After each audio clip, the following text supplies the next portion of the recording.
The live stream code and rating administration has rated this online event PG. All ages admitted. Please be kind and stay on topic.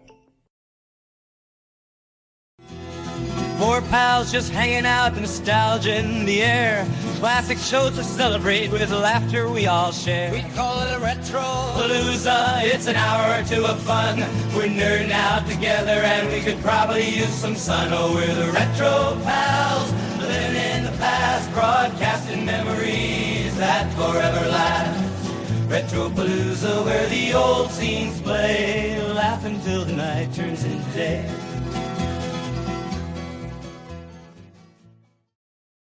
Good evening and welcome to the Good Stuff Live. This time a RetroPALooza number 7, in fact. Should be a really good time. Tonight I've invited Pat McCormick, Barry King, and Thrash Pondo, Bob Pons, to join me and discuss some of the celebrity passings that have impacted us the most. And we'll also, of course, there's been a slew of celebrity deaths over the course of the last week, and we'll talk a little bit about them as well. But before I do, and before we do, I should say, I do want to peek on into the chat and see what's going on, see who's here. We'll spend just a few minutes saying hello to folks. Hey there, Lance. Good to have you with us this evening. Adrian James is here. Tom McCluskey, welcome. Good to have you here, my friend. Only 257, welcome to the live stream. Rachel in the 208 says, Mondays are a better night. That's awesome. Good to have you here, and I'm happy to hear that it's more accessible for you. That's great. JRA is great to have you with us. Channel member Tracy Roth Myers, welcome to the live stream tonight. Welcome to RetroPALooza number 7. Tom says, I got mad at people who made fun of Richard Simmons. You know what? I think that Richard kind of, he knew what he was doing when he created that persona. And it definitely was a persona. Part of it was his personality, but it was what we saw on television was an exaggerated version of who the man really was. And he was easy to make fun of, but if you looked a little deeper, you saw someone who, well, I'm getting ahead of myself because we're going to talk about Richard. Let's see who else is here. Mr. Led is here. Great to have you here, buddy. Let's see. Danny Staten says, greetings from South Carolina. Greetings from Kaysville, Utah, my friend. Let's see. Channel member Angela McCardle is in the house, and she is using her milestone message to say, time flies when you're having fun on this channel. Well, that's awful kind of you to say, Angela, and thank you so much for being a member for 15 months. So well over a year you've been supporting this channel in a very unique way, and I truly appreciate you. Cindy D is here as well. Let's see. 12-inch Lando, welcome. For 2420, my flock is everywhere. Bigelow 65. Look at this. BK is hanging out in the chat for a minute. Nice. Good to have you there, BK. Now come on board. We're waiting for you. Channel member Sean Innes is here. Scott Crisp is here. Maximus Prime, Mark T, Raja 1938, Deborah Battle out to lunch. A Child, Mark T. Let's see who else. I think I'm caught up. Tuck Graff. You didn't miss any memories so far, Tuck Graff. Great to have you here with us. So let me do this. Let me take that off the screen. And let's do this. Go over here. And you know what? There is a possibility, a slight possibility that I missed someone. Happens from time to time. So I brought on 2 dear friends to just say hello and make sure that everybody feels welcomed. So without any further ado. Hello. Hello. Hello. Hello.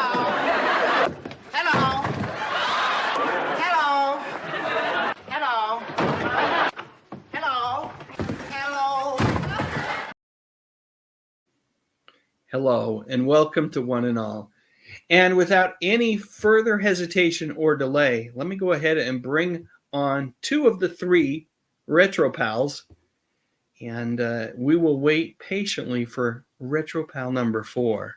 But first, Patrick McCormick, how are you, my friend? Big brother Dave, I'm doing great, buddy. Thanks. What's with BK? What's he doing on the I don't know chat? what you're doing in the chat. Not, you know what? Again, I think it's that Barry, being the professional, just feels a little more comfortable with bouncing back and forth between the live chat and being on screen with us. And I gotta hand it to him. Kudos to Barry for being so comfortable doing that. Now, get on the live stream, Barry. Come on, Quite we're right. waiting for you. I think he just pushed the wrong button. This is a professional for you folks. He's in radio. That's right. He's a professional radio guy. He doesn't get any better than that. But it seems clear now that Alan's the one that does all the button pushing. And I mean literally. So hi everybody. Oh, I see you on there. That's hey guys. Yeah. All my friends. I haven't talked to these folks in way too long. Way too long. I've been so busy, gang. Sorry. I'm still here. I still love you all, just so you know. You know what? Each one of the RetroPals, believe it or not, has a life outside of the RetroPal verse. And unfortunately, we'll call it the nostalgia verse, outside of the nostalgia verse. And unfortunately, it does from time to time get in the way of being able to live stream as frequently as we'd like and all the other fun stuff. Yeah, that's true. Man, I'm feeling like I'm going to text. Too late. There he is. I was going to text him and say something really nasty. I'm a captain of the ship. I'm not an engineer. That's true. Hi. Did you hear what Pat just said? He said that it was clear that Alan was doing all the button pushing and all the really highly technical stuff. Literally. Over at WBHF. Yeah, I think Alan sends him a check every 2 or 3 months, I think. I'm not sure. No, what we do is we actually make fun of Barry behind his back during the show. We text back and forth. Which I'm glad for, because usually people do it right in front of me. If you only knew. Oh, no, it's all love. It's all love, BK. How you doing, guys? I'm glad to be here tonight. Great, Always. bud. Good to see you. You know what? It's been 6 months since the last RetroPALooza. Can you believe it's been that long since we've gotten together? Wow. Half a year? Really? Yeah, it was the holiday special. It was our holiday special. Well, we were well overdue. We are indeed overdue. And there's the last ingredient in our nostalgia souffle tonight. Rounding out the gang of 4. That's right. Welcome, Bob. Good to have you here. It is awesome to be here. It's awesome to see you guys again. It's awesome to see all these wonderful friends of the RetroPALooza gang in the chat. And I absolutely love that new opening song, by the way. I love it. I think even a little more than the song you made for me, which I extraordinarily love, as does Mrs. Thrash. I was telling Pat I've made a theme song for him. I've got a theme song for BK. I was going to debut them both tonight. And StreamYard is having issues with uploading videos right now, so I can't do it. So Denied. We'll save it for RetroPALooza 8. Oh, there you go. Okay, that means there will be one. That's There will be one. There will be a RetroPALooza 8 for sure, barring any major catastrophe tonight. Or in the decade, That's right. It's been a decade of catastrophes. At some point in the future. Yeah. Well, guys, I sent out a message to all 4 of you about 3-4 weeks ago, saying it was time. It was time for us to get the gang back together and to wax nostalgic. And as such, the conversation in the chat was, or our text message thread was, well, what should we talk about? And I can't remember. I think it might have been Bob who said we should probably talk about all these folks that are leaving us. Death. Yep, death. All the rotten topics to talk about, but it's weird. Yeah. Here's what Pat's drinking it. We're sponsored by Liquid Death tonight, folks. Enjoy. Liquid death could lead to liquid death. Well, yes. And Pat's Non-alcoholic. living on the edge with his fancy water there. Yes, and that's what it is. Just water. Now I don't know what Barry's drinking, but I just saw him. Well, I know it. Hey, everybody's. We've all got our drinks now. Hey, right. You have to drink to talk about death. I'm sorry. I mean, just for that. There you go. So anyway, we have this week has been an interesting week for sure in terms of the passing of folks and death. Yeah. To use a much more direct word than passing, but we should probably acknowledge those folks. And if any of you guys have memories that you want to share about them, let's do that. And I want to say to the audience in the chat, this type of live stream is a more difficult one for me to continually kind of look and see what's going on in the chat. I will do my darndest to acknowledge super chats, milestone messages throughout the live stream, but I'm going to hold off on. We're going to ask you all to share, perhaps with us in the chat, what star in their passing, their death impacted you the most. But we're going to do that later on towards the end of the live stream. So I'm not going to be bringing a lot of comments on the screen, and I certainly can't respond to them. Again, I will do my best with super chats, with milestone messages. That's kind of the contract I have with you guys. But other than that, we're going to just visit for a bit, and then we'll get to your comments in the chat in a little bit. So I'm just asking everybody to have a little bit of patience with me this evening as we do this. Well, we all see it. We all see the comments too. So right. Yeah. You're not typing into space. Anybody wants to send a nasty message to Barry, go ahead. He could take it. Thrash, she's a little more sensitive. Me, I'm wide open. Fair game. As long as I have a Diet Coke in hand, I can handle it too. So we're all good tonight. So let's talk about, I think the most recent one, crazy as it is. I mean, I thought we were all set with who we were going to talk about. And then I got an email from BK earlier today about a death today. Is that correct? Yes, exactly. Great character actor that I always admired. James B. Sicking died today. He played several roles in movies and television. I mean, that's him from Gomer Pyle, USMC. He's playing a guy from giving Sergeant Carter the business for messing up. We all also remember him as Captain Styles of the USS Excelsior in Star Trek 3. But most of you, I guess, probably remember him from Hill Street Blues.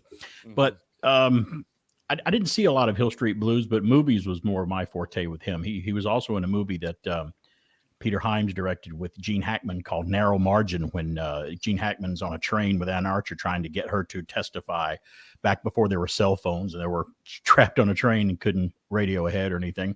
And he was also in for director Peter Hyams again. Peter Hyams really liked him. A movie called Outland with Sean Connery about a moon base, a moon on Jupiter, where he was one of the cops on the moon that was trying to help him, but winds up getting killed. So he was just one of those kind of actors that I had always wanted to be. If I'd wanted to be an actor, I wanted to be the character actor where everybody goes, I know that guy, but I don't know his name, but I see him in everything. He was one of those actors, and he was great. And I'll miss that guy.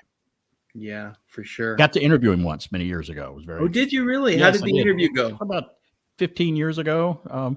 It was more of an industrial business thing that he was doing that I was conducting an interview for, but he was very, very nice, very, very nice gentleman. I think he was married to Joan Van Ark from Knots Landing, wasn't he? Oh, maybe. Were they married at one point? I can't remember. I have to look it up, but I think they were married, but I'm not sure. I have to look that up. All right. We've had a slew of other deaths in the last few days. Anybody want to throw one out and share some memories or favorite moments on screen with that star? Well, go ahead, Thrash. I know you got one. Well, if you want to talk recently, the one that really impacted me, but for different reasons than for some, would of course have to be Shannon Doherty. And it's funny because what put her on the map had to have been 90210. And while I must say I did watch the show, it wasn't like my weekly go-to. I didn't watch it religiously. It wasn't part of my culture. I remember her from something she did not too long before that, the 80s cult dramedy, dark comedy, Heathers. And I thought she stole that movie, actually. I thought she was quite possibly the most three-dimensional character out of them all. The sort of conniving vixen type. I always remember from that. I'm like, oh yeah, that was the girl from Heathers. And of course, it was very sad. And I'm not going to get into the story here because I could talk an entire show about it. As we all know from Hollywood, there's a lot of politics.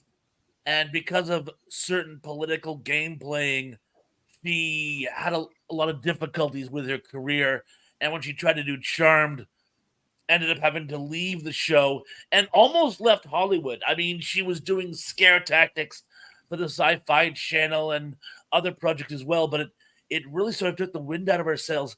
And next thing you know, she has cancer and has a 15-year battle with the disease. And I have to say, I think she is actually a monument. She is a symbol to the strong Hollywood survivor, the one who didn't give up in spite of all adversity. And I hesitate to say she's a Hollywood tragedy, even though she's no longer with us. But I got to say, I found her story to be just inspiring. Yeah.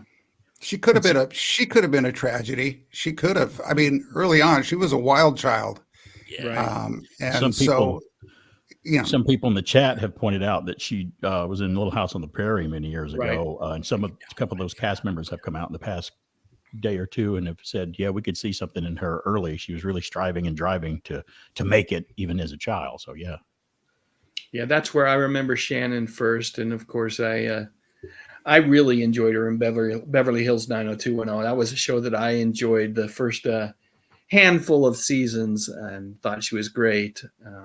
So it's tough when you see these folks who, we've enjoyed their work so much, and we recognize, I think all of us here recognize that what we see of them is their work, and in many ways we don't know a lot about them as people. But Bob, I appreciate the insight you brought in terms of Shannon tonight, because I didn't know all that stuff. I knew that she and Alyssa Milano didn't get along. That's about all I really knew about that. And I knew she left that show early. Wouldn't you guys all agree that even though we don't know I was going to say this, we don't know the celebrities personally. Some of them we don't. There's one that we've lost that I'll mention tonight that I actually became friends with. Yeah. That's why I missed him. But we don't know these people usually, but we feel that we know them because we kind of grew up with them, most of them. They don't know us for the most part, but we know them. And I think that's what we're feeling more than anything else, because we think we know them. Yeah. I think Shannon's case is a little more painful because she was so young too. Yeah. I mean, she just did not get the full gig, and true, turning herself into more of a trailblazer as an example of a survivor was the best role she could have ever hoped for, because now her legacy is that she was a fighter the whole way, and taken too early. Well, you know what that does for you? It actually gives you a legendary status. Just like, who was the kid? Who was the popular guy on 90210? Luke Perry. He died way too young as well. Way too young. He had one of the saddest lines, I think, in Hollywood history. He said, I remember him from Oz, and he was working right up until the end, and he said what saddened him the most was he had finally, because he was a kid, he was playing a kid until he was like 30. He had finally reached an age in his life where he was getting parts as the dad on TV shows. But what he always wanted to do is he wanted to achieve an age where he could become the granddad on TV shows. And sadly, that did not come to fruition. And Mr. Perry, please rest in peace. And I'm very sorry for him. Yeah. Pat, do you have another name for us to throw out? A recent passing in the last few weeks that we've become aware of? Well, I mean, obviously, there's Shelley Duvall, and I I loved her in The Shining. I thought she just did the best job of acting terrified.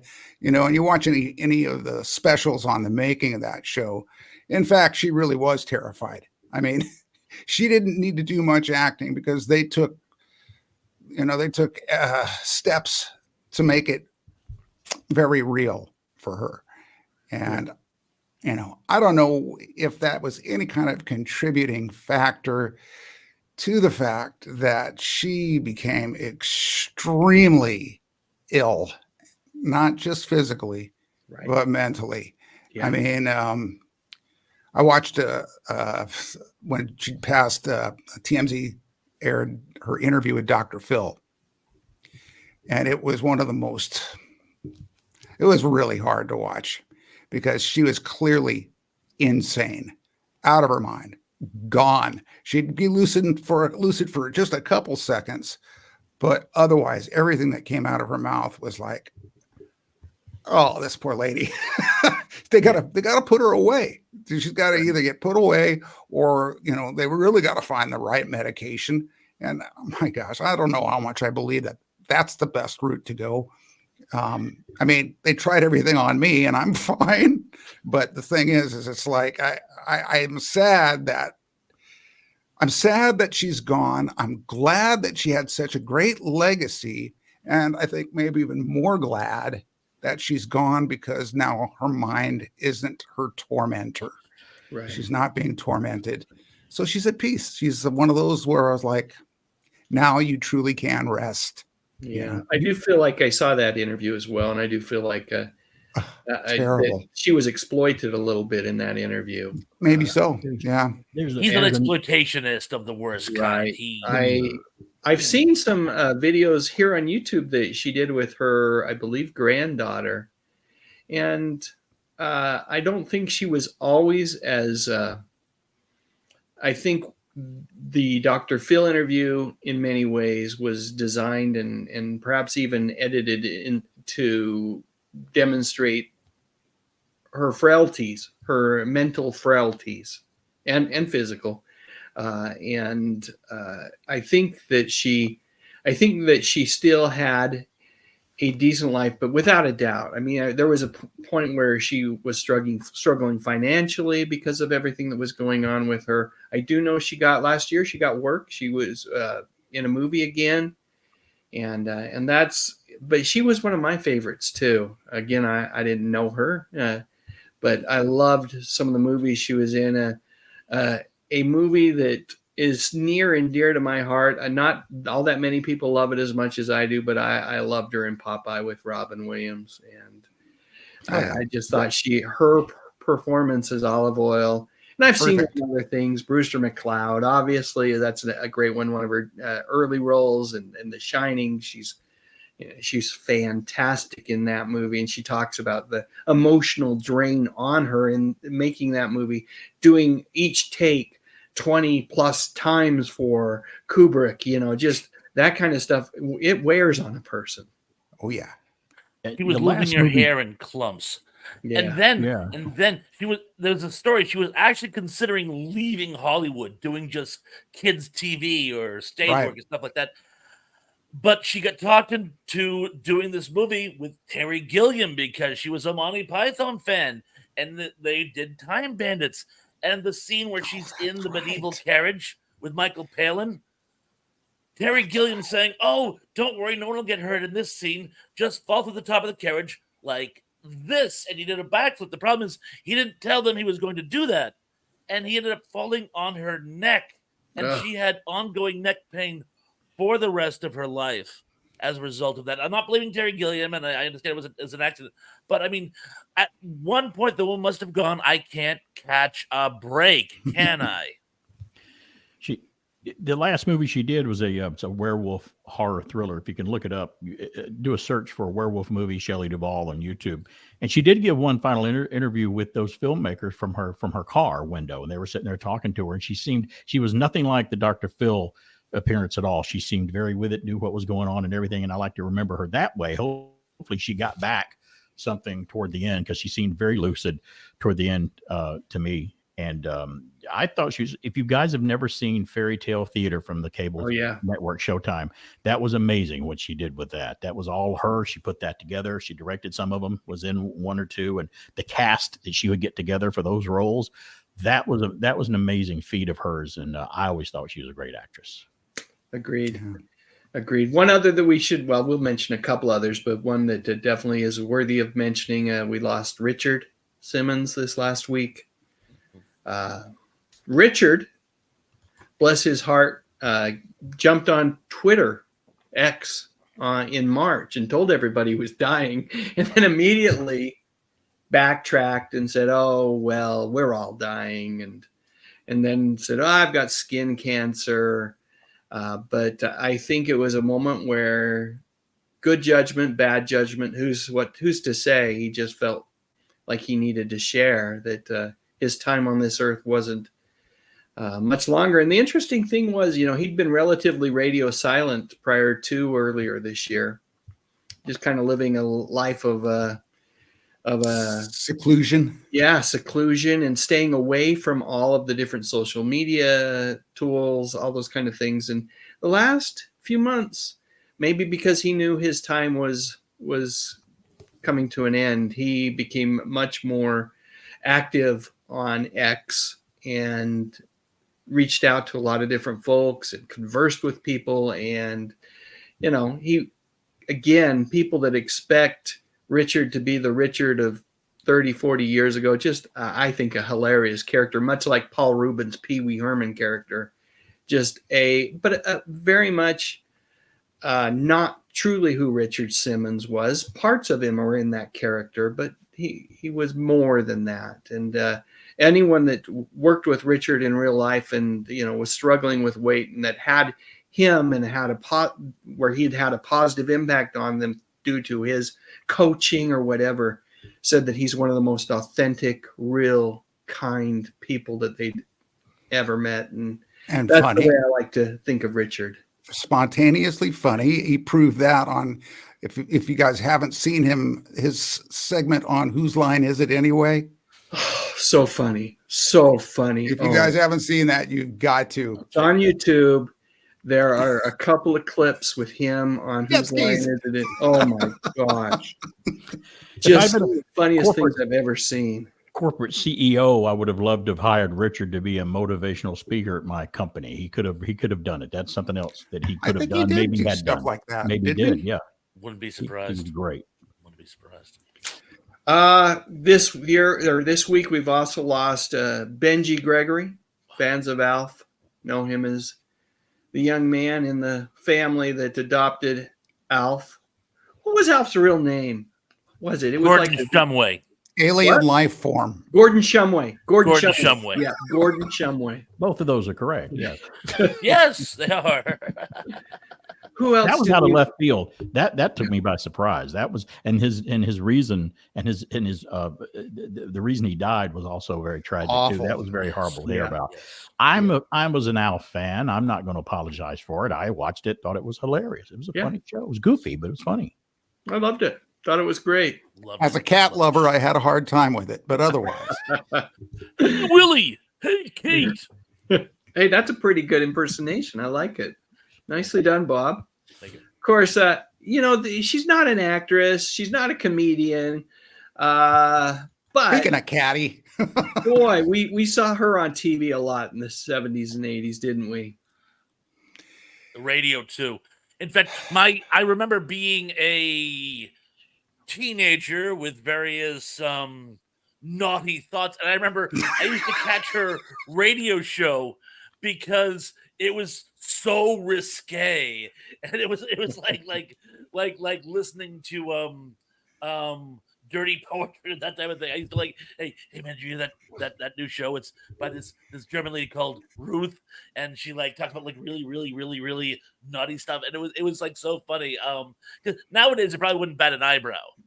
But 40 years ago, it was oh my, you can say that on radio and not get arrested, but she did, and we all loved her for it. Her and Richard both help people with sweating. That's for sure. Yes. Very well put, Barry. And in Very her well case, put. it literally was sweating on the oldies. I mean, to the oldies. Sure. I mean, It was great. The pieces were all there, Pat. We oh, knew what you were talking about. The pieces were all there. the contrast. Oh, the contrast. Oh, talk Ruthie to me. No, See, I went that far. Pat always goes up there that far. He takes it to 11. He does, yeah.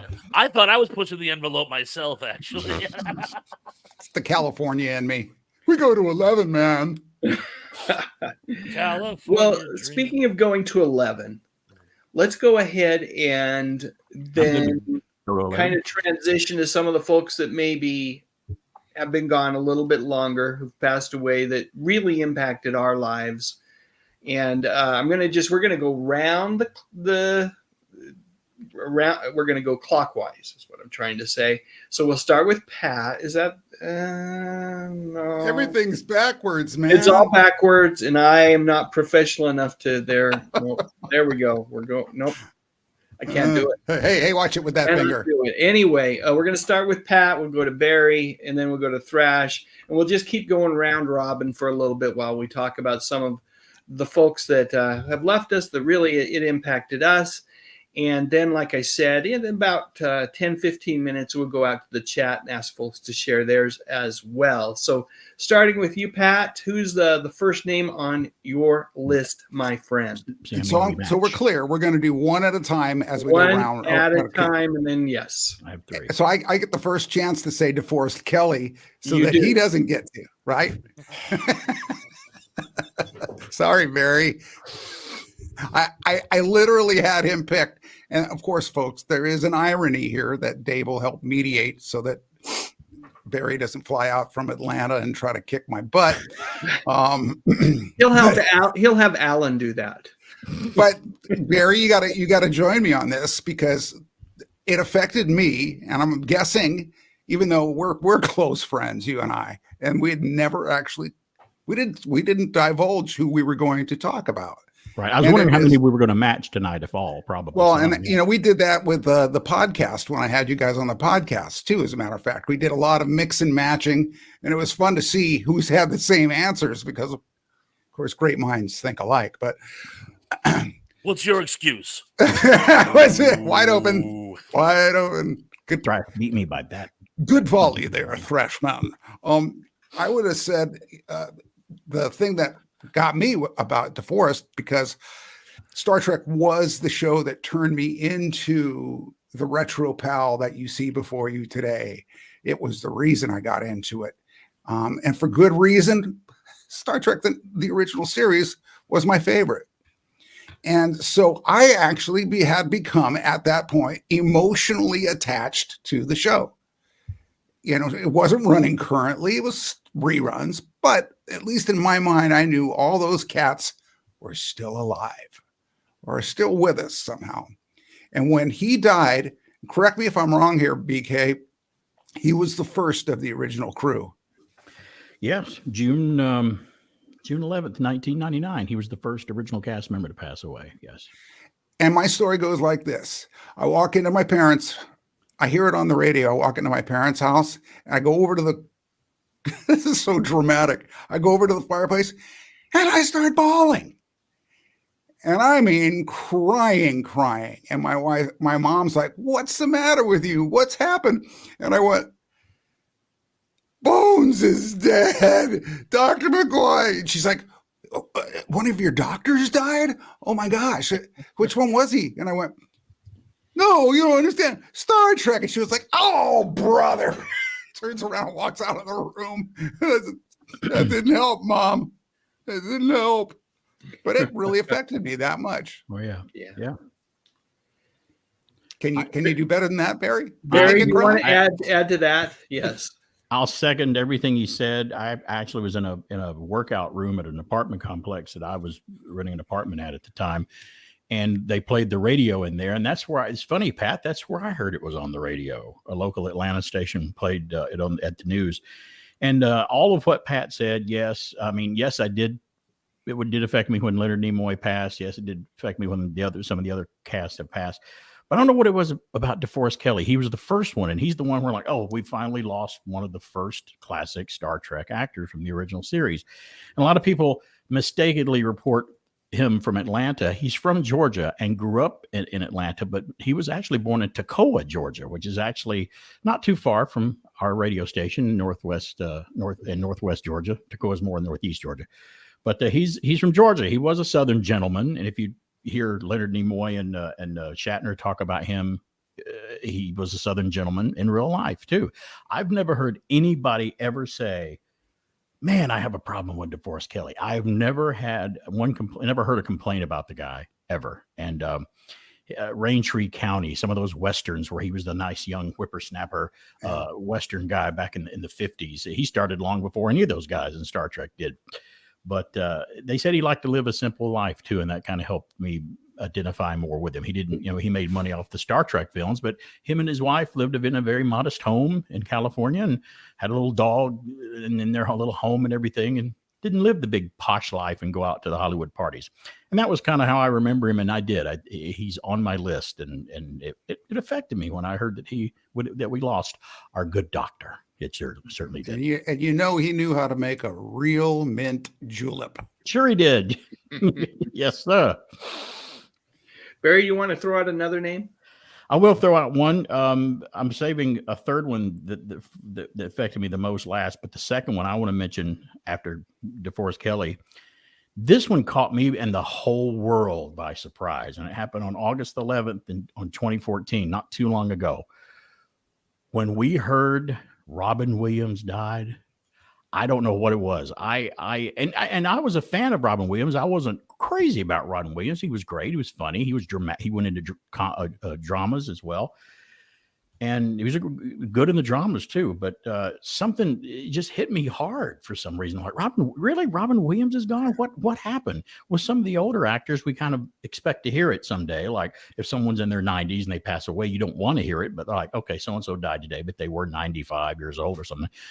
Well, you weren't. Last thing you were expecting to hear that day is Robin Williams is gone, and I think it hit David Letterman pretty hard when David Letterman went on the air and talked about it. It hit his cohorts like Billy Crystal and Whoopi Goldberg pretty hard from their comedy troupe, and it hit the entire country and the entire world pretty hard when Robin passed away, because I think the whole world pretty much was some kind of. There were Robin Williams fans from something, whether it was one of the movies or a TV show or a stand-up, something that he did, or all of it. He did a little bit of all of it, and it hit me hard when Robin Williams passed away. It really did. Unexpected.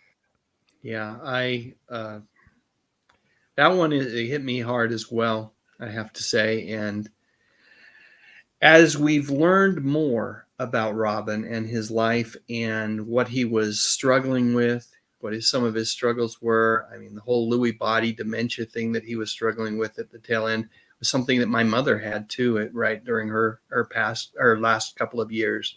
She was struggling with, and just to understand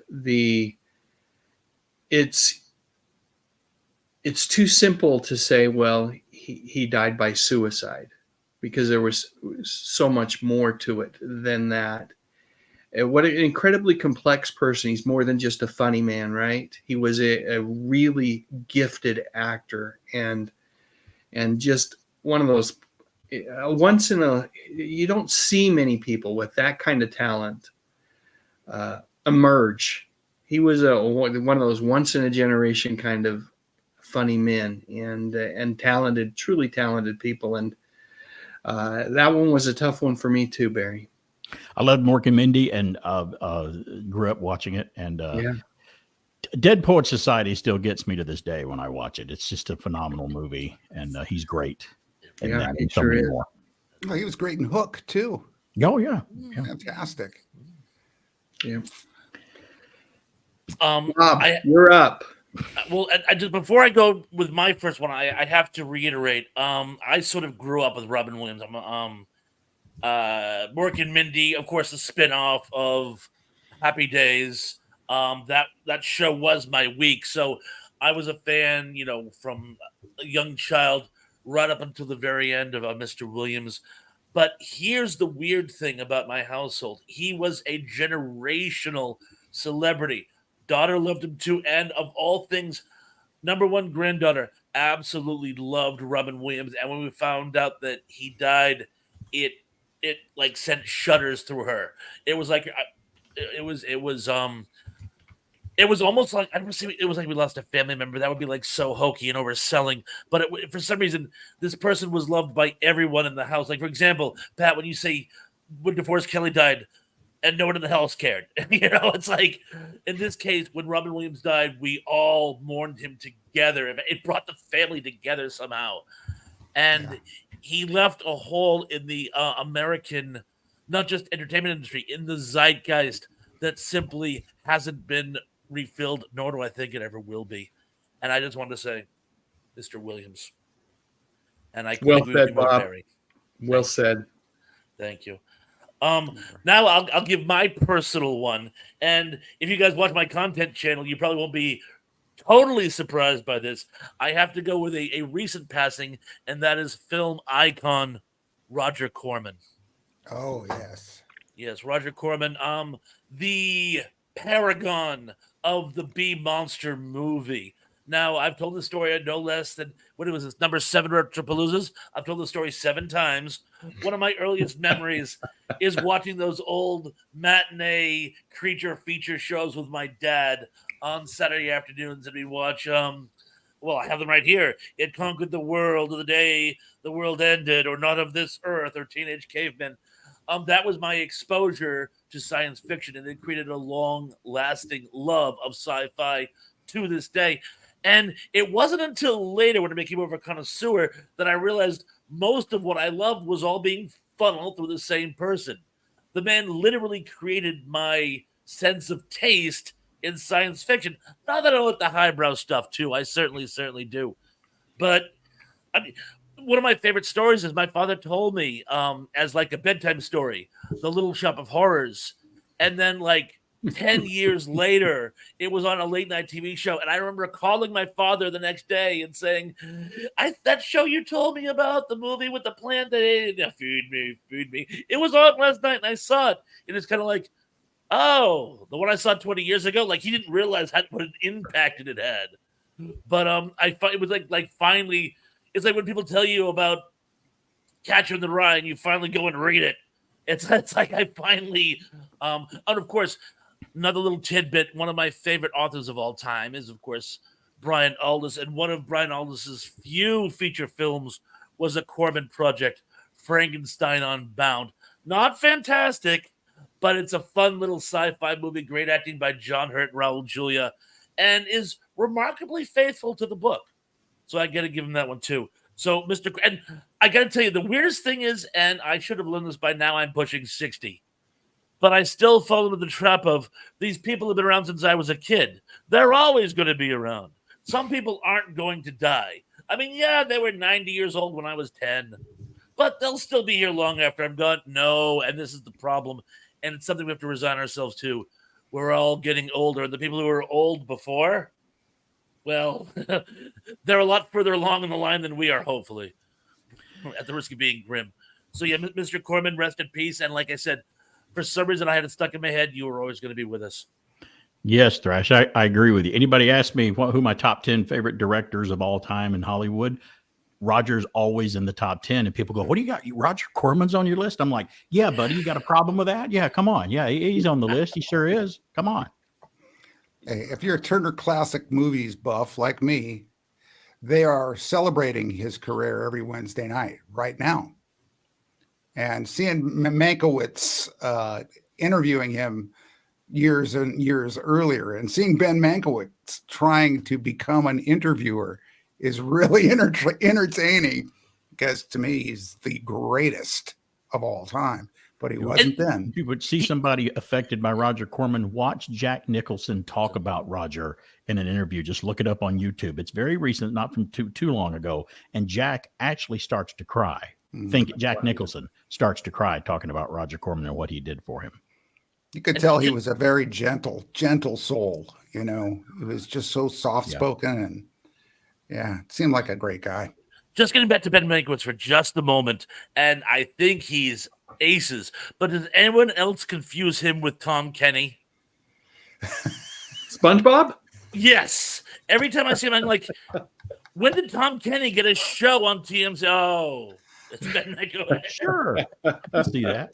You could do that, I suppose, but well, no. All right, I'll throw one out. I'll throw one out with that. You talk about some of these folks getting older, and it actually, as hard as it is for us to come to grips with, that is just kind of the way life is. Here's one that was just another one of those unjust passings, and I'm talking about John Ritter. Yes. Way too young.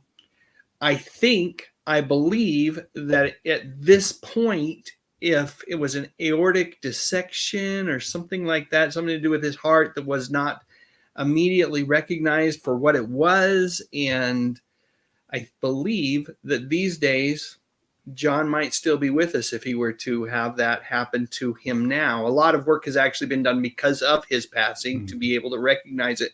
I know his wife, his widow, has led the charge on that, but a truly talented man. Just his talent was to be likable. He was just likable, and everything that he did, he was one of those guys that, he was funny, but not in Robin Williams kind of way. He wasn't that kind of funny. He was just goofy and likable, and whatever role he was in, you just kind of gravitated to him, and you liked him. And that I really was heartbroken when we got news of his all too early passing. When you hear a lady like Lucille Ball talk about how funny John Ritter was back when she hosted the Best of Three's Company when they aired it on ABC, that's a big feather in your cap with comedy and what you do. I think that was very important, probably to him. He was great in Sling Blade. I loved him in that role, man. He was awesome. Great. He was great in everything. There were bad movies and there were good movies he was in, TV shows. I think the same holds true, but he, whether it was a dramatic turn, such as what we saw in Sling Blade, or a simple movie like Hero at Large, which is a lot of fun if you haven't seen that. I love Hero at Large. I love Hero at Large with him and Ann Archer. What a great show. And it bombed in the box office. And I saw it on HBO, and I'm like, why did this bomb? This is great. Yeah. That marketing, I think. it was like poorly marketed. All right, fellers, we are almost at the 50-minute mark. So we're going to go around one more time. So choose your person wisely, Pat. Oh my gosh. Well, okay. It's actually easy. Tony Dow, which was just last year, and or was it a year and a half ago? But it may have been a year and a half ago. But being personal friends with Jerry Mathers, I kind of had the contact low. You've heard of a contact high. When talking to Jerry and his wife, that was probably about a week after he passed, I could tangibly feel the loss. And that's just a testament to how close Jerry and Tony and oh gosh, don't let his name slip. The guy who played Eddie Haskell. Come on, people. Eddie Haskell. We got a name. Ken Osmond. Thank you, Ken Osmond. These guys were the most down to earth, loving, and appreciative of each other, and remained friends for decades after that show was on. And when I first met Jerry, it was with Tony, and Jerry was, of course, just there's all these people. I really couldn't talk to him at that moment. But Tony was not being inundated with folks, so I approached him, and we had a good 20-minute conversation. And he was just the sweetest, most down to earth, talking about his firefighter son and how proud he was of his family. So that one kind of hit home. What was even made it kind of more like a macabre kind of a experience, which you guys, I'm sure, will remember. National news: Tony Dow is dead. Oh, wait a minute. No, he's not. He did it to Bob Hope too once. Yeah. What? Yeah. Yeah. But, Yeah. but Bob made a joke out of that. He's like, I hate surprises. Am I alive or am I dead?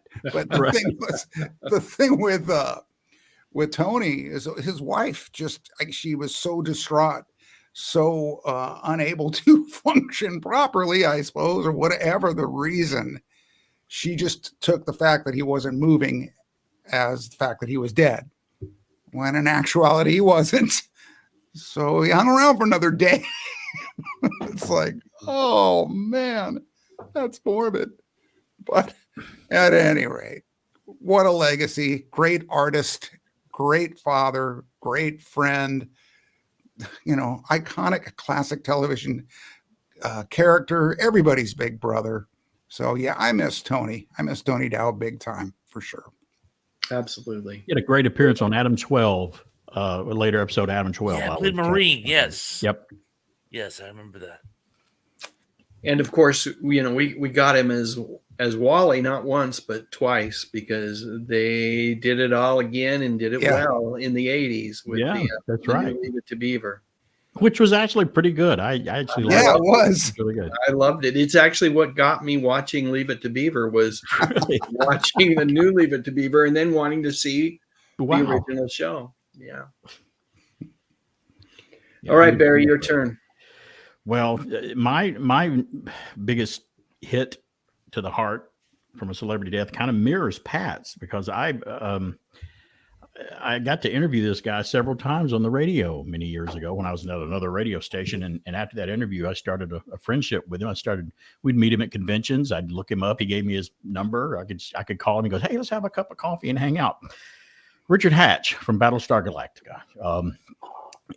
I had the guy's number. I got a few people's numbers in my cell phone, but when I was a kid watching Galactica growing up, if you'd have told me I would have been friends with Richard Hatch, I wasn't his best pal, but I knew Richard. He'd text me, say happy birthday, say Merry Christmas, happy Thanksgiving to you and your wife and stuff. He was just a great guy.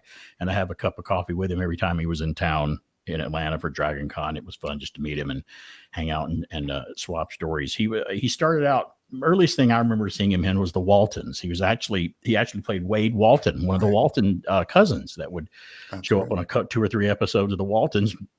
And after that, we replaced Michael Douglas on The Streets of San Francisco, a Quinn Martin production, which Michael went on to bigger and better things and movies and stuff. So Richard stepped in and took over that role. Then, in 78, he started on Battlestar Galactica, which I thought was great. And I indirectly got to hear Jane Seymour talk about him when he passed away, because she had a lot of scenes with him in Battlestar Galactica. Jane Seymour did. She said he was just the nicest guy. Said that about Roger Moore as well, another death that I didn't like hearing about. But it was always best to know that when I called him up and go, "Hey, you want to be on the radio? We'll talk about, there's an anniversary of Galactica coming up, or you've got a book coming out or something." He was always receptive and wanted to come on and talk to me. And I've got those recordings of those interviews with him, and we'll never forget being able to text him and give him a call, and him sometimes text me too. It was just a big kick for me. And he wasn't the biggest star in the world, but to me, he's the biggest hit that I took of a celebrity that passed away, Richard Hatch. And I was a fan. He was passionate about Galactica until the very end, right? He was trying to work on a reboot. I think he'd written some material that was they were going to use on a reboot. He had sank about $50,000 of money that he's raised for called Battlestar Galactica: The Second Coming, of his own version of Galactica that he wanted to do, which included the original cast and him just in the future of what they'd been doing. And Glenn Larson and the production company decided to go with a completely new reboot of the show instead, which went on to be successful. But I think that probably would have been great too, but they didn't go that route. But yes, he was. You're right. He was very passionate about the show. And I was a big Galactica fan. I loved it. Me too. Yeah. Great show. Great show. Your turn, Bob. Okay, I decided to go with somebody a little more recent. Maybe not quite as devastating, but again, someone who I had just convinced myself would always be around, and that was Donald Sutherland. For some reason, this one really kind of broke my heart. Now, we need to go back, of course, to the late 70s, when I was first realizing that I was a film buff. A couple of films came out around that time that really landed with me. And it wasn't just like Star Wars. Oh man, this is cool. No, these were good films.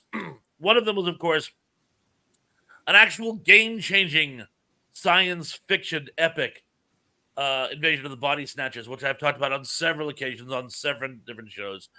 And even though it's a remake, it's one of the few cases where the remake actually exceeds the quality of the original, even though the original is an amazing film.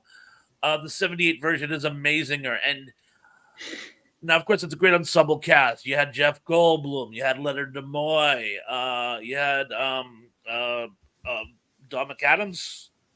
I just blew that, didn't I? Yeah, I know who you're talking about. Brooke Adams. Brooke Adams. Adams. Female, yeah. The pieces are all there. I'm sorry, wire crossed in the noggin.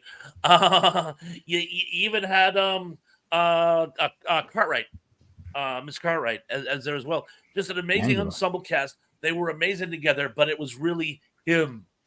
I mean, that he was that movie, and of course, one of the lightest, fun comedy, but still nostalgic masterpieces, Animal House. And I'm just sort of like, wow, this guy's awesome. Again, I was only like 12 years old at the time, so it was kind of risque. But it was, and I go, oh my God, he's in this and he's in that. So and that's his butt. They're showing his butt. To see a side of him you've never seen before in that. Yeah, literally. Right. So it like, he was the first actor I know who had something referred to as star power. He would be in like more than, he wasn't just in this movie, he was in a bunch of movies. I, of course, as you know, in addition to science fiction, I'm a war film buff. And Kelly's Heroes and The Dirty Dozen, he stole those. He was in a dark comedy called Little Murders, where he plays this sort of hippie, holy man type. And he steals the movie. Every now and then, if I need a laugh, I put his scene on just to see it. The man was a genius, and he was a genius at everything he did. And again, somehow I got stuck in my head. He was always going to be with us. And I took his passing hard because, again, no one's going to always be with us. He played second fiddle to Sean Connery in a movie, but he was fantastic in it. And that's The Great Train Robbery. If you've never seen it, it's a great, great movie. I'm ashamed I didn't mention it. I'm ashamed I didn't mention it. Charles Crichton directed that movie, yeah. But you know what? He's going to live along. He's going to live on through his son. Yeah. You know, quite talented offspring. You see his son, and you see him in his son. I'm sure did. And what a legacy there. You know where he got the name for his son, by the way? One of his first movies, his first breakthrough part, was it called Castle of the Dead, Castle of the Damned, Castle of something other. He actually played 3 parts because it was one of those low budget, no budget films. They had to keep reusing the same actors. And the director's name was Warren Kiefer. And as a tribute to the man who gave him, in his mind, his big break, he named his son Kiefer after Warren Kiefer. Wow. Thank goodness. Great. I thought he named him after drinkable yogurt. It was like, oh man, that's not very that's not very original. As Kiefer gets older, he really does. He echoes of his father are just everywhere. I'm seeing that with a lot of sons now. You look at Kyle Eastwood, Clint's son. You look at Kurt Russell's son. Yes, they're all looking like their dad a little. The older they get, they really Brolin. Yeah, right. Ooh, yeah. Now you mentioned that. All right, one more for me. I have 3 I want to share, but hopefully somewhere along the way, maybe we'll just eke out a whole bunch at the very end. Just throw out the names, but. We talked about Richard. You can see I kind of like the oddballs, and the passing of this man hit me pretty darn hard. Yeah, I've just really, I mean, from his earliest days when he was showing up on HBO comedy specials, on the David Letterman show, Late Night with David Letterman when he was on NBC, pre Pee-wee's Big Adventure, right? When he was just this. I didn't know that kind of comedy just caught me completely off guard. And to see someone so immersed in a character, right? And the people really believed that Paul Reubens was Pee Wee Herman. He was so dedicated to his craft that he became this character that was beloved, but it certainly was just a small part of who Paul Rubens was. And of course, we can all sorts of jokes about Paul and the troubles that he had later on, and which caused him to be essentially an outcast for a good long time before he slowly kind of eked his way back into the cultural zeitgeist again. And some of the things he did after that, from his performance as Oswald Cobblepot's father in Batman Returns and in the television series Gotham, to returning as Pee-wee in Pee-wee's Big Vacation, which is a delightful Netflix movie if you haven't seen it, to play that character one more time. Paul Rubens is just great, and he was another one of those people that I love to follow on then Twitter, now X, but back then it was Twitter. His love for just all sorts of great vintage. He was a nostalgic guy. He loved the nostalgia, and you saw it in his character, Pee Wee Herman. He loved nostalgia. And so seeing the things he talked about, the things he collected, he was just, you know what? I totally understood him. I got him. And he could have been a retro pal. He could have been a very famous retro pal, but certainly could have been one. Pee Wee's Playhouse too. Anybody can watch it. Older, young. Pee Wee's Playhouse on Saturday. I mean, you're crossing the kids with that too. Yeah, so much fun. But anyway, definitely a tough one for us to lose way too early again. Sometimes, cancer sucks. That's all I can say about that. Very true. All right, here's what we're going to do. We're going to take care of our vintage sponsors, which allows us all to take a quick break if we need one. And, Pat's been chugging the liquid death a little too much. But anyway, we'll be back in 2 minutes, and we will then go out to the chat and see what you guys all have to say regarding those celebrities that impacted you the most when they passed. So without any further ado, let me see if I can fire up these commercials, and we'll be right back, folks. Give us just a couple of minutes. Copper tone. Lay back, slip into something tan. You, the sun. And copper tone. It's so easy to look so good. So dark, so dazzling. Copper tone. Copper tone is the one. For the tan, for the protection. Lay back, slip into something tan. Copper tone. Monday, the Square Pegs kick off Johnny Slash's new career. Totally. Then a comedy special with two sisters living it up in San Francisco. All are wet. Yeah, self-cleaning. She's with me. And on Tucker's Witch, Rick and Amanda stalk a killer who's stalking Amanda. Ted Danson co-stars Monday. This is CBS. Pepsi free. Let your taste go free. Pepsi free. You're going caffeine free. The taste is positively Pepsi and it's caffeine free. Positively Pepsi free. Leave it to Pepsi to make a caffeine-free cola with a taste that's positively Pepsi. Pepsi-free, regular and sugar-free. The taste is positively Pepsi and it's caffeine free. Positively Pepsi free. Pepsi free. Every morning I use Listerine antiseptic for me. In the morning, your mouth has millions more bad breath germs than the night before. Listerine kills the germs that can cause morning breath, and it works hours longer than the number 2 mouthwash. At night, I use it a second time for Cindy Lou. It keeps my breath clean a good long time. Listerine, one time for me. Second time for me. Listerine, twice a day. One time for me. A second time for me. This isn't just a commercial, this is the plain truth. And I'm not just a spokesperson, I'm a believer. Because this isn't just a snack, it's nacho cheese Doritos. And it's not just nacho cheese, it's 3 kinds of cheese. And it's not just 3 kinds of cheese, it's corn, tomato, onions, and spices. And it's not just corn, tomato, onions, and spices, it's my favorite. And it's not just my favorite, it's the whole country's favorite. Because it's not just a snack, it's Doritos. And this isn't just the end of my Doritos, this is the end of my commercial. Wow, I'm out of breath from that one.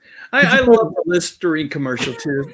Could you play the Cindy Copper Tone Lou, commercial you again know? for me, please? Just run it one more time. I wanted to hear Dr. Ruth doing the Listerine commercial. First time for him, second time for you.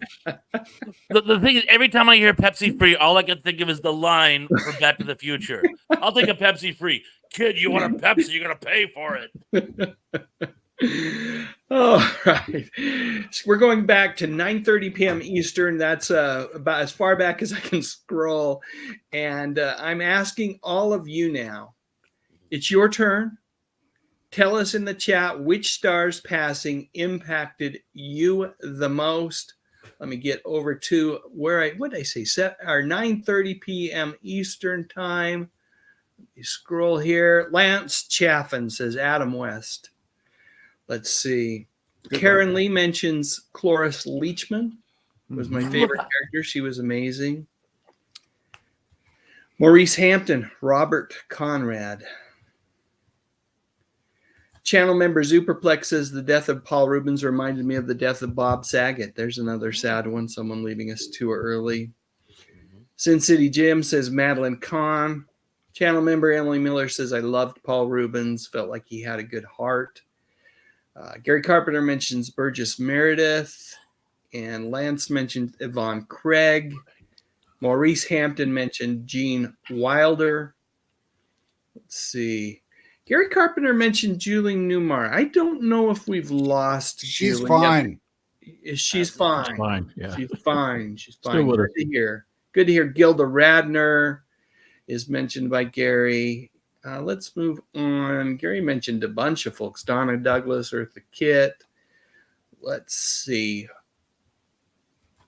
But let's try to limit it to the folks right now, or to the person that impacted you the most. That is the question.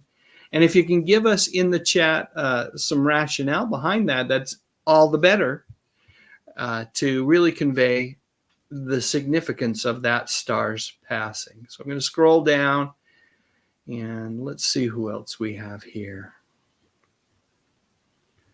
Danny Staten says Bob Crane was rough. That's one of those dying under a very mysterious circumstance. Doubly so, yeah. Yeah. Yep. And let's see. My Flock is Everywhere mentions one that I was going to mention, which was Adam West. I got to meet Adam and visit with him for just a few minutes. I know you've visited with him as well, Pat. Heck of a guy. Heck of a guy. 1 month before he passed away. That was fortunate. Yeah. And he actually said to me, "You're a lucky man." I said, "I know." Tell the rest of that story. Why are you a lucky man, Pat? I said, "Because I'm meeting you, Adam." And he run, and then he looked at my wife like this and went, "That's not what I mean." I can just hear him saying it in that voice. I say, "You're a dirty old man, Robin." Chris Farley. There's another one that we lost way too soon. Although, I don't know how many folks were surprised, but it was way too soon. Channel member Sean Innes says David Bowie passing away kind of broke something in me and reawakened my love of music and started guitar lessons again and just playing music constantly. It's amazing. Wow. Yeah. Sin City Jim says Salminio's death was so tragic. That's a long time back, but it certainly was. Certainly was. Let's see what else we got here. Oh, here's one. Channel member Angela McArdle says Alan Rickman hit me the hardest. Met him in 2012. Such a nice man. Channel member Zuperplex says John Lennon because he was a huge recording star and he was murdered. Yeah. Let's see what else we got here. I just wanted to point out, you guys heard my school bus story. Let's hear it. The morning after John Lennon was killed, I was like 10. I'd had to go to bed before the news broke here on the East Coast. And I remember I had gotten up, I had gotten on the school bus. I hadn't heard he had died. And I was sitting in the school bus seat, and the school bully got on the bus. He's now the town fire chief, by the way, but that's another story. And as he announces to everybody that John Lennon died, and I thought he was just being like that. I thought he was just saying something mean and rotten and trying to. And I got in his face, and I'm like, "No, he didn't. No, he didn't." And he in surprisingly understanding, he goes, "No, I'm sorry. This is legit. He was." And I'm like, "Oh, okay. Thank you for the." It was like we had this like weird moment, but I couldn't accept the fact that he was really dead, to the point where I was about to get myself killed standing up to discredit this untruth. You know? That one hit really hard with me. Angela McArdle, channel member Angela McArdle mentions, in addition to Alan Rickman, John Candy. There's another one, much like Chris Farley. Don't know how many of us were surprised, but we were certainly saddened at his relatively early passing. Channel member Emily Miller says, I cried for months after we lost Michael Jackson. That was definitely a sad. That was painful. Yep, very painful. Maurice mentions Cindy Williams. BK Scott Crisp says, like you, Richard Hatch was a friend of his. Hi, Scott. Yeah, Scott and I both know Richard. Yeah. Cindy D mentions along with Michael Jackson, Prince, for sure. Gary Carpenter mentions Marty Feldman. Let's see. I think I actually ended up scrolling back a little bit, so let me get back up to where we were. Let's see. There we go.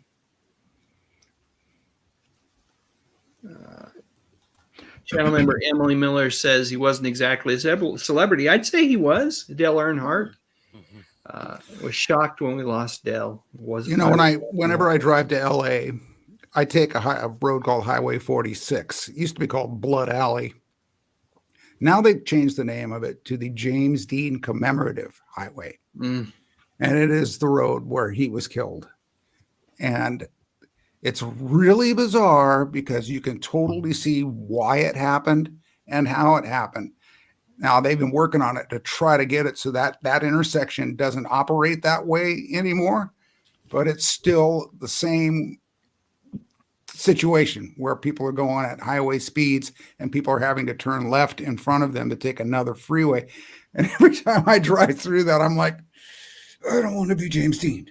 I don't want to be till I get past that portion. Now they're going to put an overpass there, which may ruin the whole vibe of it. I don't know, but it's the James Dean commemorative intersection too. And so they really commemorated him. Terrible. Wow. Right. All right. I'm looking here. I don't see anyone else really mentioning. I think Dale Earnhardt was our last one. Let's see. Oh, wait, here's Crazy Joe. Hey, Crazy Joe. Love this guy. Love his channel.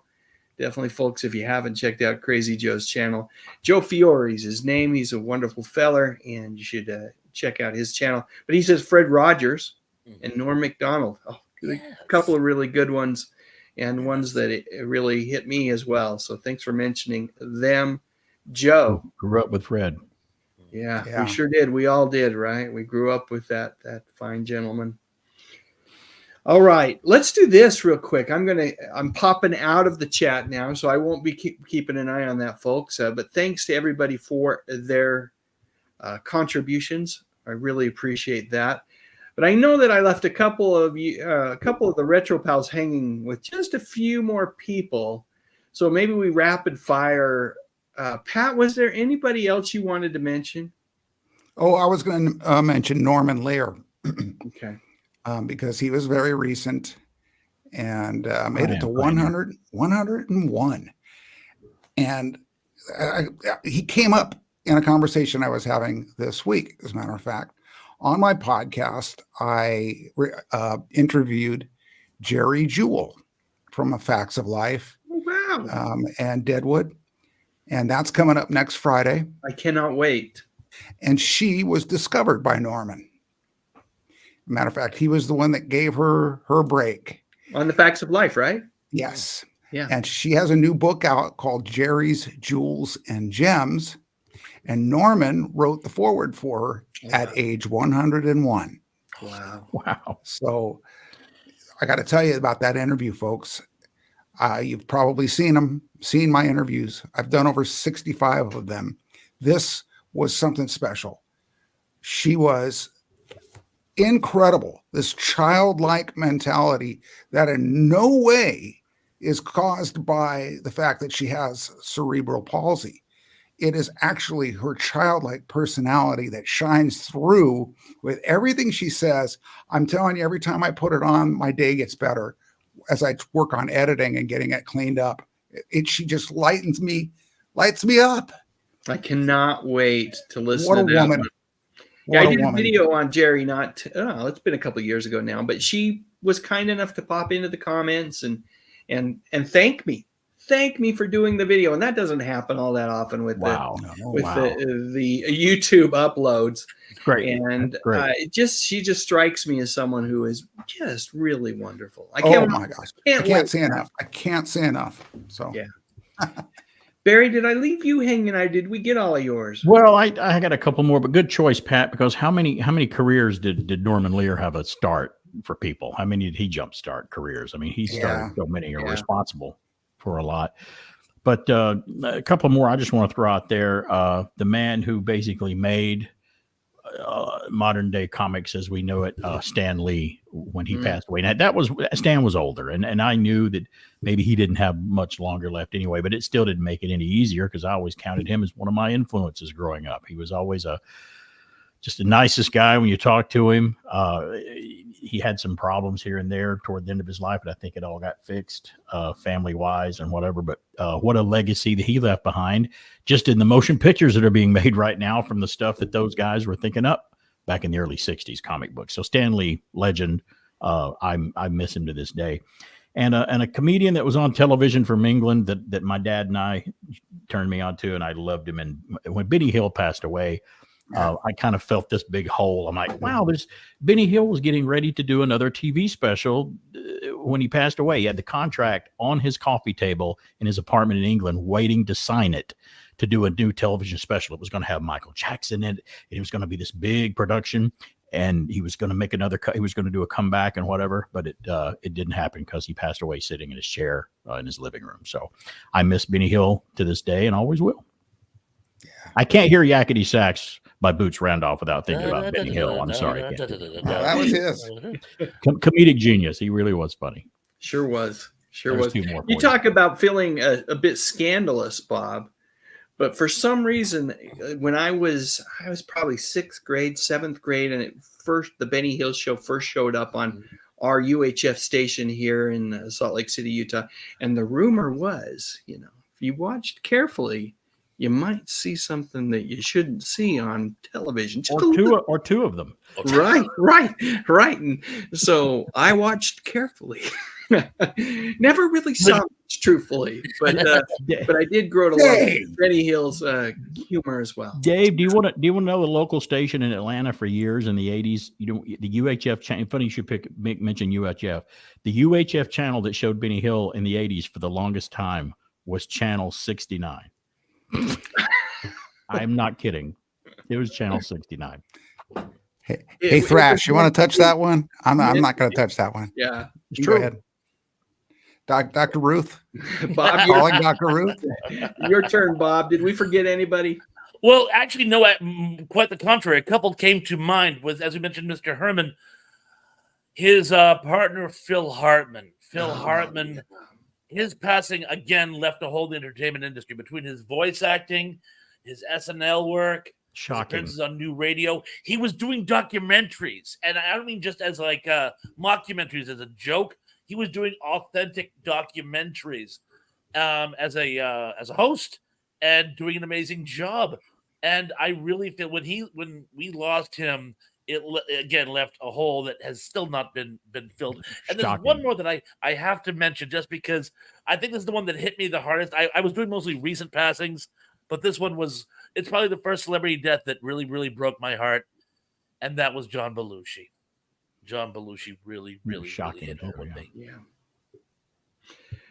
Good ones. A couple more I'll mention real quick.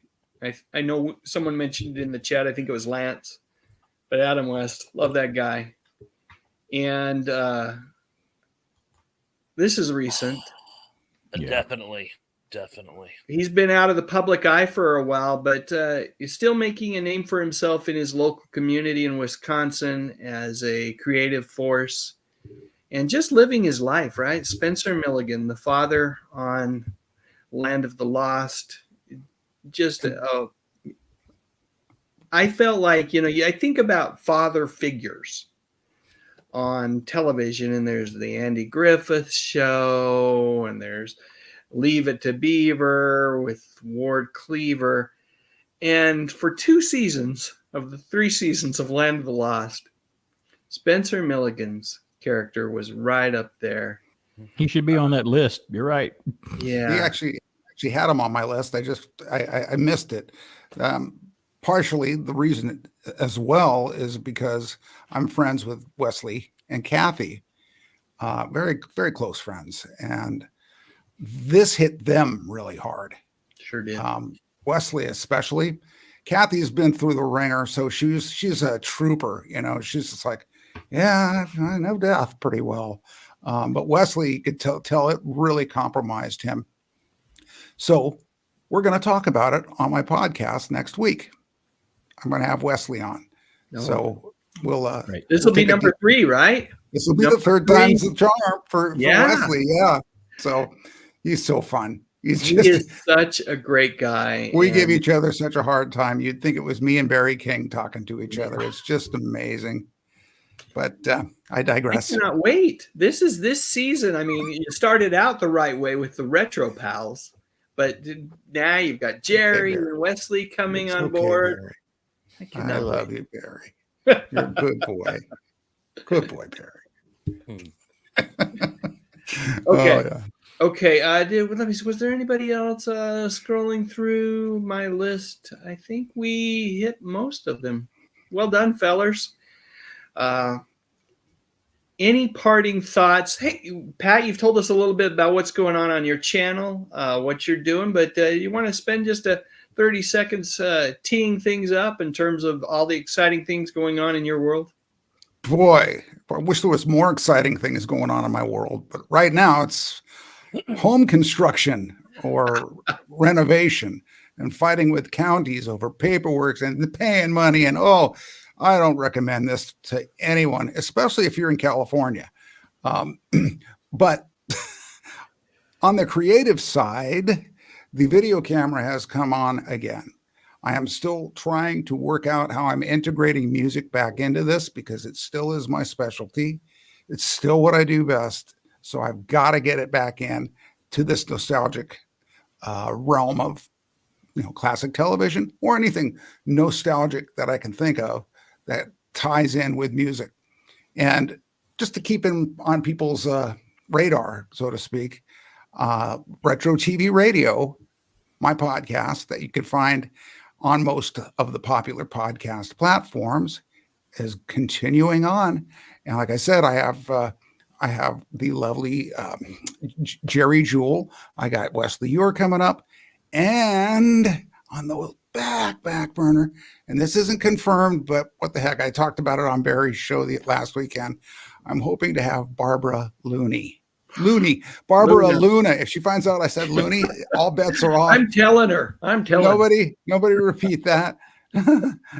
It's Luna. As a matter of fact, she goes by the name Luna. And so I hope it's looking pretty good. We got mutual friends. And so, man, oh man, it would be my first original Star Trek cast member. Not main cast, but sure enough, she was in one of the biggest episodes made, Mirror. And so I am so excited about that. I talked to her a little bit at the Hollywood show, so I know what kind of person she is. She's very talkative. She's very chatty. She's very happy. And so hopefully we'll be able to share that with everybody else once I get to ask her if she's got any feathers left from Buck Rogers. Yeah. That's all I want to know. Yeah. Well, we'll be covering that for sure. She didn't just do Star Trek. She's not just a captain's woman. She's a bird's bird. Twice She's a hawk's well. woman too. She's a bird's bird. Oh man. I might All use right, that. Barry, your turn. Tell us what's going on in your world, my friend. Well, the same old thing, but when I say the same old thing, it makes me happy because my same old thing is always fun. Saturdays from 10 a.m. till noon live. It's BK on the air.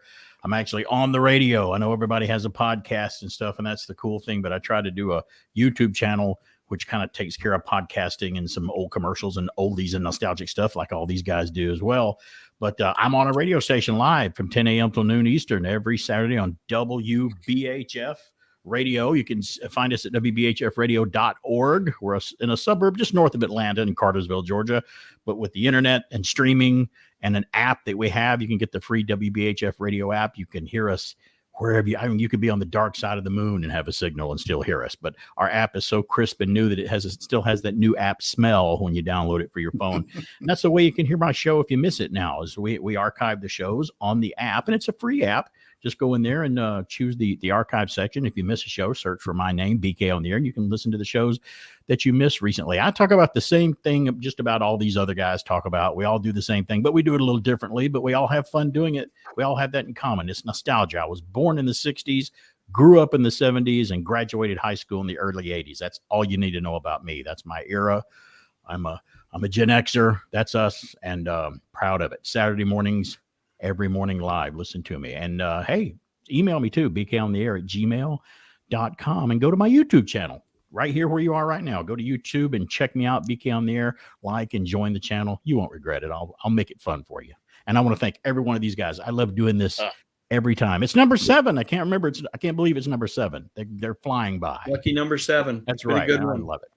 Yeah, for sure. Thank you all. Thank you. And the app, I got to say, Barry, I'm a fan. I'm a fan of the app. Not only does it work on my phone, but when I plug it into my car, the WBHF shows up right there on my CarPlay screen. Fantastic. That's great to hear. And listen to you. Love it. Thanks. Yeah, it's awesome. All right, Bob, you're frozen. You made it almost the entire. No. I almost made it. But you guys can still hear me, right? Good. Yeah, we can still hear you. So why don't you tell us a little bit about what's going on in your world, my friend? I'm still doing the live chat every Sunday at 7:30 Eastern Standard. That's thrash time to you folks. And we just talk about well, I usually have a theme, but usually we just start talking, and that takes us to wherever we go. Still doing the trivia, still having a lot of friends over, and we'll have some special guests down the road. Oh, and I have a new creepy classic coming out this week. I won't tell you what the song is, but a hint, it's a Carole King song. Okay. So here's the deal with Bob's live stream, folks.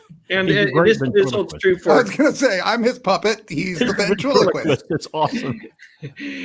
His live stream on Sunday evenings is like a big hug from the internet. Thank you. It's wonderful. I don't often get to attend it live because it's right during Dave Sundstrom's dinner time on Sunday nights. But I love catching the replay as I go to bed on Sunday evenings. And the way Bob interacts with the community that joins him on those live streams and in the chat, it's just a work of art. So if you know what, if you are feeling, it's just a great place to hang out on a Sunday evening. So I'd encourage you to look up Thrash Pondo Pawns. It's a simple YouTube search. You'll find his channel.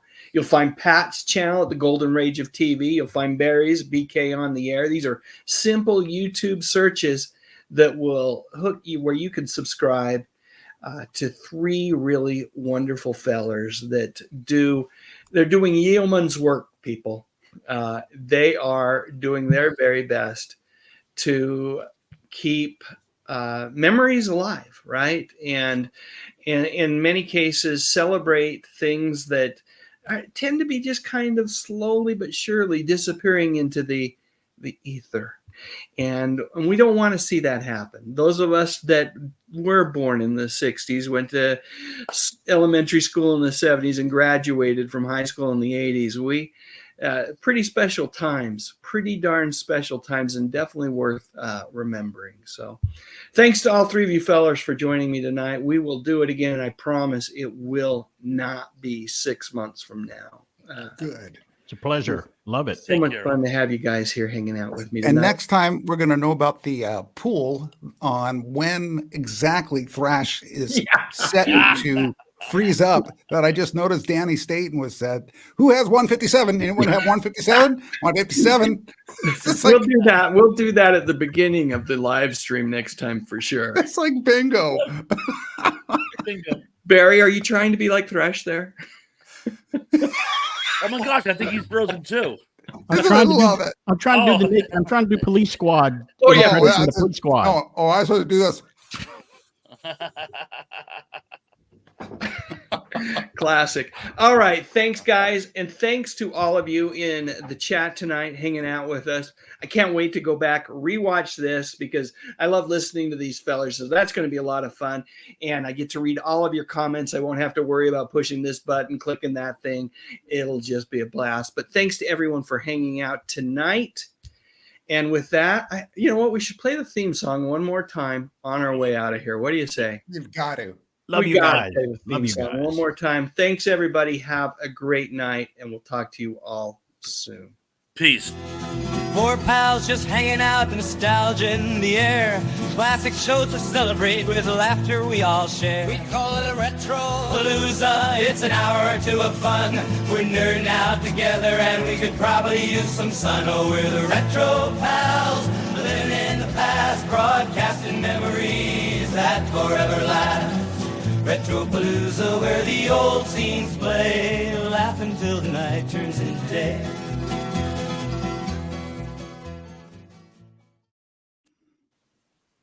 He closed with it. That's awesome. That's awesome. That's awesome. That is so awesome.